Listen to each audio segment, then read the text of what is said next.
Bonjour et merci d'écouter ce nouvel épisode de notre randonnée en philosophie, épisode consacré aujourd'hui à un véritable monument de l'histoire de la pensée occidentale. Socrate est né à Athènes vers 470 avant Jésus-Christ et il mourra condamné à la peine capitale par le tribunal athénien des Éliastes en 399. Socrate constitue un cas remarquable dans l'histoire de la philosophie.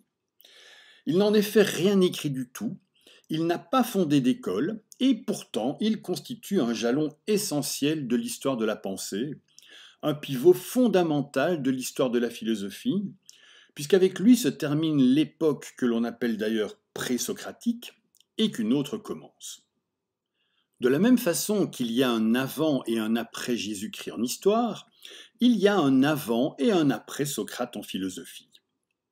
Et si Socrate constitue un repère dans le temps, il va également témoigner d'un changement de lieu.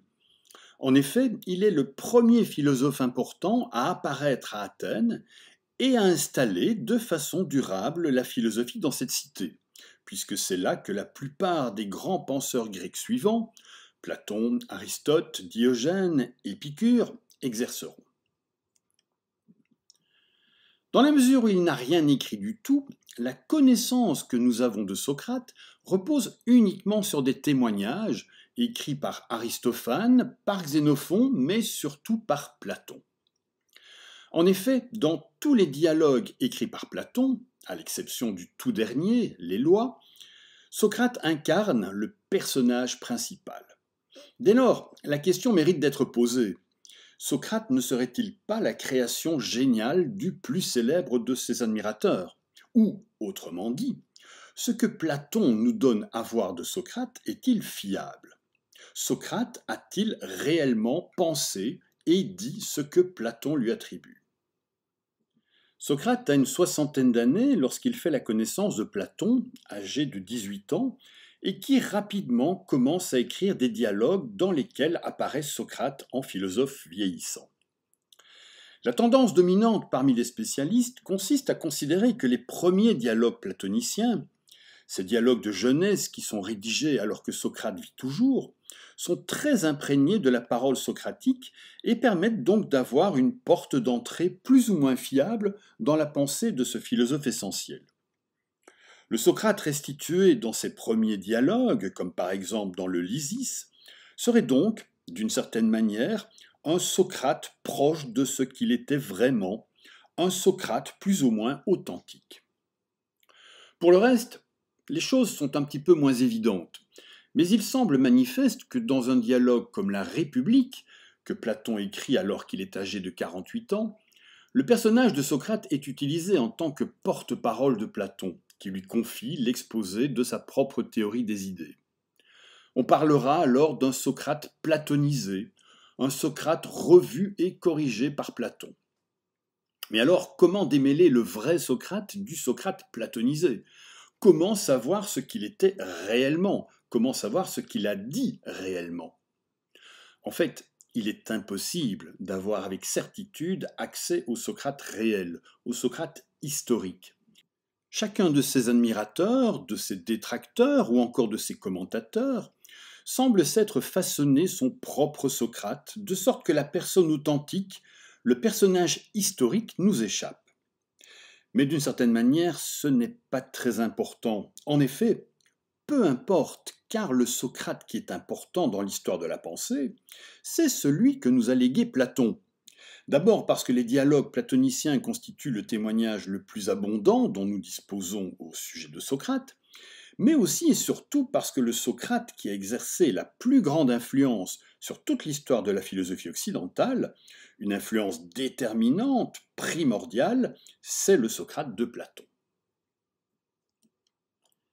S'il est impossible d'avoir beaucoup de certitudes quant à la personne réelle de Socrate, tous ceux qui l'ont évoqué, qu'ils soient amis ou ennemis, s'accordent néanmoins pour dire qu'il est né à Athènes, d'une mère sage-femme et d'un père sculpteur, qu'il est pauvre, qu'il est extrêmement laid, mais qu'il est aussi supérieurement intelligent, et que cette intelligence hors du commun lui donne un charme irrésistible.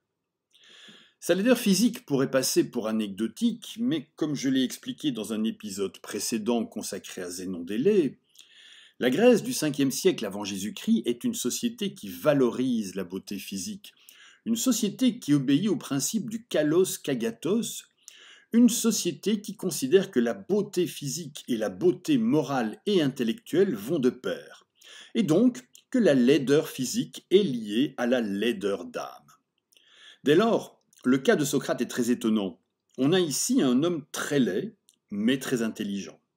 On a ici un homme dont le physique ne correspond pas à l'esprit.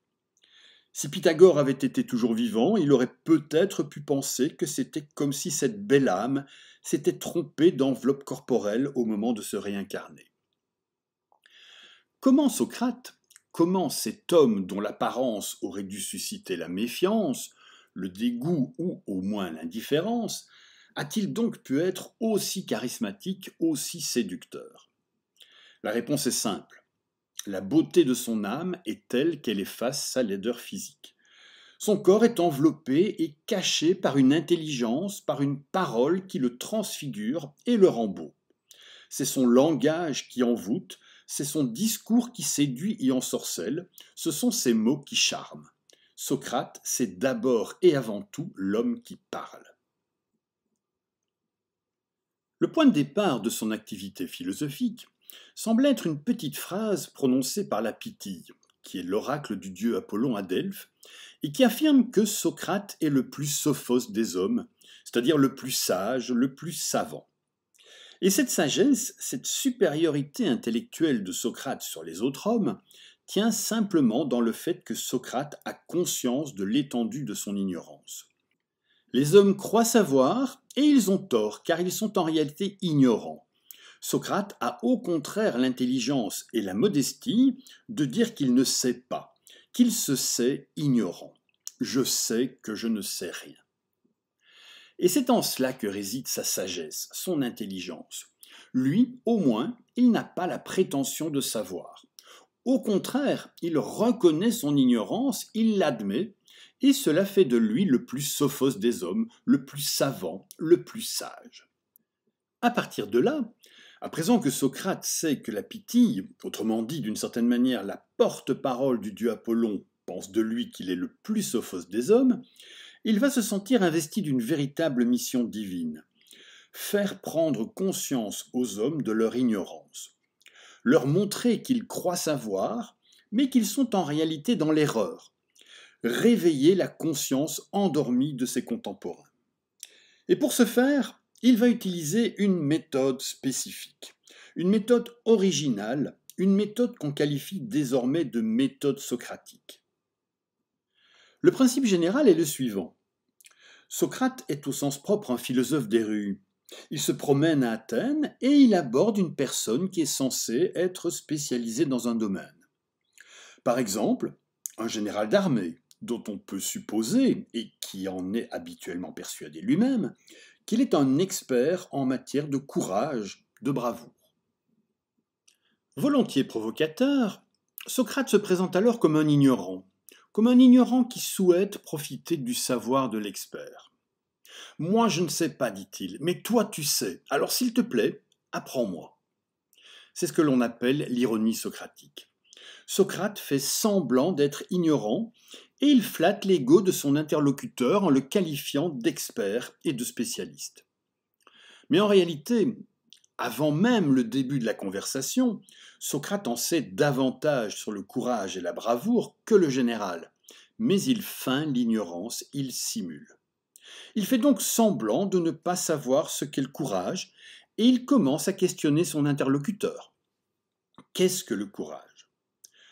Le général, encouragé par les louanges de Socrate, qui vient de le présenter comme un spécialiste dans le domaine du courage et de la bravoure, répond et donne une définition du courage. Et la discussion s'engage. Socrate, qui sait très bien où il veut en venir, s'arrange pour amener, aussi adroitement que possible, son interlocuteur à finalement reconnaître que ses réponses ne sont pas applicables à tous les cas qui peuvent se présenter. Il s'arrange pour lui faire admettre que sa conception initiale du courage n'est peut-être pas la bonne, la vraie conception du courage. Il s'arrange pour que son interlocuteur se rende compte de l'inconsistance de certains de ses raisonnements, de l'incohérence de certains de ses arguments. Socrate s'arrange, en définitive, pour que le général finisse par admettre qu'il en sait beaucoup moins sur le courage que ce qu'il croyait au départ. Il s'arrange pour que le général prenne conscience de sa propre ignorance. Le principe auquel il obéit ici est le suivant. Poser des questions, creuser un petit peu, approfondir et préciser les choses, et finalement convaincre que les autres ne savent pas de quoi il parle. L'ironie utilisée par Socrate ne vise pas à disqualifier l'autre, ni même à l'humilier, mais plutôt à l'aider. Elle vise à le libérer et à l'ouvrir à la vérité. Face à des experts qui pensent tout savoir, Socrate, c'est l'homme des interrogations, celui qui se refuse à considérer comme certain ce qui ne l'est pas. Il incarne l'esprit critique par excellence. La spécificité de Socrate est là. À la différence de la plupart des autres philosophes, lui, il n'enseigne pas. Bien au contraire, il donne l'impression de vouloir apprendre de ses interlocuteurs, de vouloir apprendre avec eux. Socrate ne parle pas devant les autres, il parle avec les autres. Il n'affirme rien, il discute, il débat, il objecte, il questionne surtout. Là où beaucoup ont réponse à tout, lui, il a question à tout. À ce stade-ci, on ne sait pas encore très bien ce qui est vrai. On ne sait pas encore ce qu'est véritablement le courage. Mais on sait en tout cas ce qui est faux, et c'est déjà ça. La méthode utilisée ici par Socrate est une méthode dialectique. Une méthode qui repose sur le dialogue, sur une discussion, sur un débat, sur un échange entre différents interlocuteurs, sur une confrontation si les opinions divergent. Dans la mesure où, au stade où en est actuellement arrivée la discussion, on ne sait pas encore ce qui est vrai, mais on sait en tout cas déjà ce qui est faux, on parlera alors ici de dialectique négative, c'est-à-dire une discussion qui vise à éliminer l'erreur, à écarter les opinions fausses. À ce stade, la discussion, orchestrée par Socrate, a fait prendre conscience à son interlocuteur, qui pensait pourtant savoir beaucoup sur le sujet de la discussion, qu'en réalité, il est ignorant. Il croyait savoir, mais il ne sait pas. Mais qu'on ne s'y trompe pas, Socrate n'est pas quelqu'un qui cherche en priorité à ridiculiser l'autre, à le discréditer, à l'humilier. Son but est bien plutôt de libérer son intelligence des faux savoirs et des superstitions qui empêchent de voir la vérité. Une fois l'interlocuteur convaincu de sa propre ignorance, celui-ci est prêt à continuer la discussion afin d'entamer une recherche commune de la connaissance. À partir du moment où j'admets que j'étais dans l'erreur, à partir du moment où j'admets que je croyais savoir mais qu'en réalité je ne sais pas, alors je suis prêt à entamer cette route qui va me conduire, grâce au débat, grâce à la discussion, grâce à la confrontation des différents points de vue des différents acteurs du débat, grâce à un véritable échange entre les participants à la discussion, à la connaissance, à la vérité. Plus précisément, la discussion va me permettre de mettre au jour cette connaissance qui, selon Socrate, est enfouie quelque part au fond de mon esprit, cachée, noyée dans des préjugés et dans des opinions fausses. La discussion va me permettre de littéralement accoucher de la vérité qui est en moi. C'est là le principe de la maïeutique, c'est-à-dire la technique permettant d'accoucher, et en l'occurrence ici, accoucher de la vérité qui dort dans mon esprit. Parler, dialoguer, débattre, confronter mes opinions à celles des autres, c'est le moyen suprême, c'est la voie royale qui mène à l'accouchement de la vérité qui dort dans mon esprit. L'expression peut sembler curieuse, mais manifestement, Socrate rend ici hommage à sa mère, qui était une sage-femme, et dont le métier consistait donc à aider les futures mères à accoucher de leur bébé. Comme il le précise lui-même, alors que les sages-femmes délivrent le corps des femmes de l'enfant qui attend d'être mis au monde, Socrate délivre les âmes de la vérité qui y dort et qui ne demande qu'à être mise au jour. Pour Socrate, Dans tout esprit humain existe la vérité qui n'attend que d'être extraite, accouchée. Bref, le débat, l'habileté dialectique ne vise pas du tout à ridiculiser l'interlocuteur en lui faisant prendre conscience de son ignorance, mais l'objectif est de le préparer à mettre au monde la vérité qui s'y trouve. Et on touche ici du doigt une des particularités de la pensée de Socrate. Les réponses étant en nous, il convient d'essayer de les trouver par nous-mêmes. Il serait évidemment plus facile, moins fastidieux qu'une tierce personne, un professeur par exemple, nous les donne, mais ce serait alors beaucoup moins profitable. La méthode utilisée ici s'apparente à un art de découvrir la vérité en soi-même, par soi-même, mais grâce à la discussion, grâce à l'échange avec d'autres personnes. Par le débat, par la confrontation de différents points de vue, par l'élimination de l'erreur, on progresse peu à peu, on parvient peu à peu à accoucher de la vérité qui est en nous. Le débat est essentiel et par conséquent, les autres sont indispensables pour m'aider à atteindre la vérité. À la différence de beaucoup de philosophes qui l'ont précédé, Socrate limite ses investigations à des considérations éthiques. Comment peut-on devenir une meilleure personne? Comment peut-on atteindre le bonheur? Or, pour lui, le bonheur consiste à posséder le bien, c'est-à-dire la connaissance.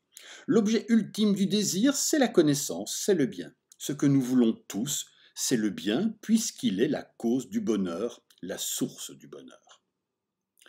Et si nous n'accomplissons pas toujours le bien, c'est tout simplement parce que nous ignorons ce qu'il est, parce que nous nous trompons. Il y a un véritable optimisme moral chez Socrate. Personne ne fait le mal volontairement. Celui qui le commet le fait car il ignore ce qu'est le bien, car il est dans l'ignorance. Le mal, c'est l'ignorance. Au début de la discussion que Socrate a avec ses interlocuteurs, on ne sait encore rien. On parle, on discute, on débat, on renonce aux préjugés, aux fausses certitudes, et on accouche finalement de la vérité qui est en nous. Mettre au monde cette vérité, c'est connaître le bien, c'est atteindre le bonheur et c'est devenir quelqu'un de meilleur. Le mal, c'est l'ignorance, le bien, c'est la connaissance. L'idée sur laquelle repose la méthode socratique est aujourd'hui fréquemment utilisée dans l'enseignement, mais aussi dans certaines disciplines comme le coaching, en plus d'être présente dans la culture populaire. C'est ainsi qu'une série télévisée comme Dr House, par exemple, utilise presque systématiquement comme canevas un schéma dans lequel intervient le mensonge.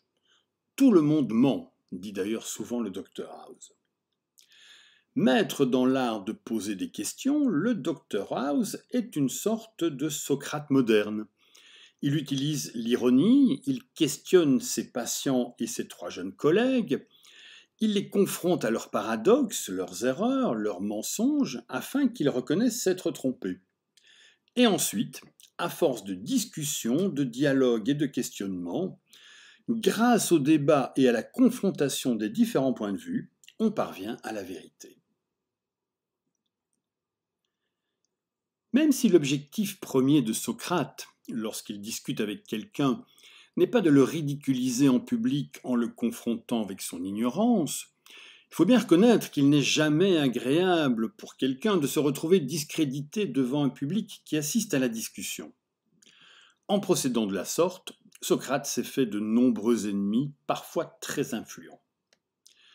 En 399, il est traîné en justice, sous les motifs d'impiété et de corruption de la jeunesse. Deux motifs considérés comme très sérieux à cette époque et pouvant donc lui occasionner de gros ennuis. En réalité, ces deux prétextes s'effacent probablement derrière une raison qu'on pourrait qualifier de politique. Socrate a humilié de nombreux notables. C'est un gêneur, c'est un perturbateur de l'ordre social, un empêcheur de tourner en rond. Il se compare à un insecte qui pique pour réveiller la conscience endormie de ses contemporains. Il est celui qui empêche de penser paresseusement selon des habitudes, sans esprit critique. Pendant toute sa vie, Socrate a humilié à peu près tout ce que Athènes compte comme notable, comme personnalité. et il est très probable que certaines de ces personnes aient été animées par un esprit de vengeance à son égard, et aient ainsi profité de deux prétextes, l'impiété et la corruption de la jeunesse, pour enfin faire payer le philosophe qui les avait offensés en public. D'une certaine façon, le procès de Socrate, c'est le procès de la philosophie. C'est le procès de la recherche de la connaissance et de la vérité, le procès de l'esprit critique, le procès de l'intelligence. Socrate sera condamné à mort à une faible majorité et il boira la ciguë, devenant ainsi le martyr emblématique de la philosophie.